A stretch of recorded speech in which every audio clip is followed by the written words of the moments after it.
3 tips from 3 leadership development pros from a conversation about finding, developing, and equipping the next generation of church leaders. Number 1, embrace team leadership. Brad Brisco talked about how younger church leaders don't want to be the guy, the main guy. They want to be part of a leadership team.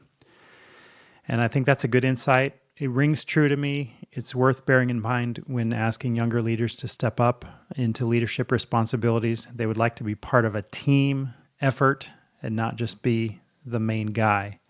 Number 2, new leaders means new ways of doing things. Steve Pike talked about how many young people are hesitant to get involved in church leadership when they see certain things happening.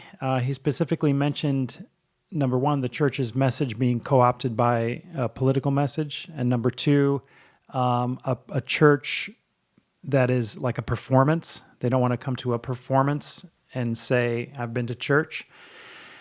And that really confirms a lot of the way that I've been thinking about things. And I think those specific things have been talked about a lot, but there's a deeper application there for church leadership development.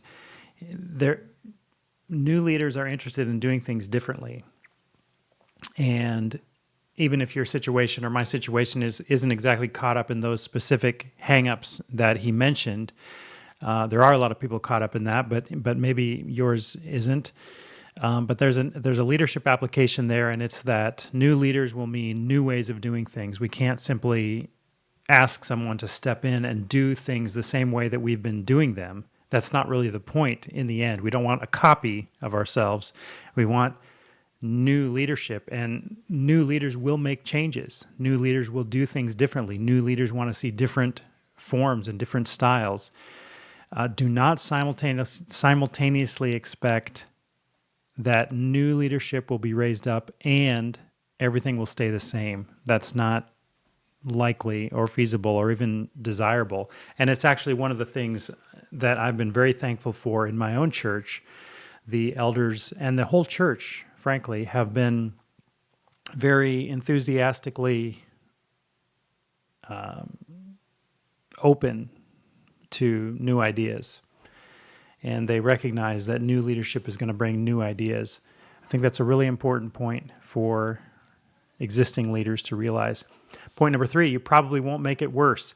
Rob Myallis made a comment that has really stuck with me, and it was almost kind of an offhand comment that he made, but I find myself coming back to it a lot and being encouraged by it. He said that we shouldn't be afraid to try new things in church. Church as we know it in the North America is largely, it's in decline, serious decline actually. And although there are pockets of very good news, and globally, very, very good news, in North America, it seems like we are really experiencing some decline.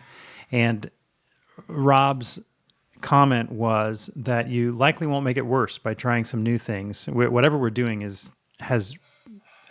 we are in decline.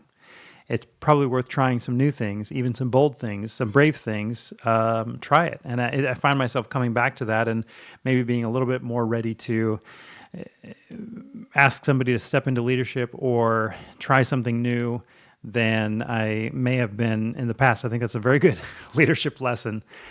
This was a great conversation. I appreciate Eric bringing us together, and looking forward to participating in the next CovoCon, as he calls them.